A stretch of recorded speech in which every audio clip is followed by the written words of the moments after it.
மத்திய அரசின் நவோதயா சிபிஎஸ்இ பள்ளிகள் அமைக்க இடம் தேர்வு செய்து தரும்படி தமிழக அரசுக்கு சுப்ரீம் கோர்ட் உத்தரவிட்டுள்ளது.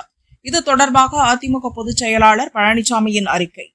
முதல்வர் ஸ்டாலின் வெளியே இருமொழிக் கொள்கை என்று பேசிவிட்டு காங்கிரஸ் அரசு கொண்டு வந்த மும்மொழிக் கொள்கையை அமல்படுத்தும் நவோதயா பள்ளிகள் அமைய சுப்ரீம் கோர்ட் உத்தரவிடுவதற்கான சூழ்நிலையை ஏற்படுத்தியிருப்பது வெட்கக்கேடானது.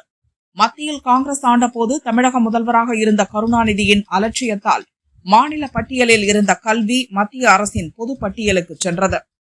45 ஆண்டுகளுக்கு முன்பு அனைத்து மாநிலங்களிலும் நவோதயா பள்ளிகளை தொடங்க காங்கிரஸ் அரசு உத்தரவிட்டது.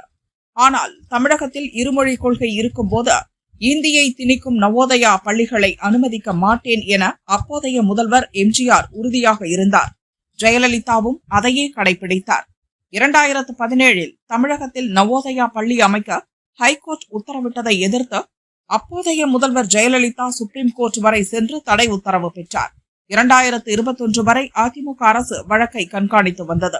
அதன்பின் வந்த திமுக அரசு இந்த வழக்கில் சரியாக வாதிடாததால் தமிழகத்தில் நவோதயா பள்ளிகள் நடத்த நடவடிக்கை எடுக்க சுப்ரீம் கோர்ட் உத்தரவிட்டிருக்கிறது. மொழி பிரச்சினை பற்றிய இந்த முக்கிய வழக்கில் திமுக அரசு ஏனோ தானோ என நடந்து கொண்டுள்ளது. இருமொழி கொள்கையில் திமுக அரசு இரட்டை வேடம் போடுகிறது. இதை கண்டிக்கிறேன்.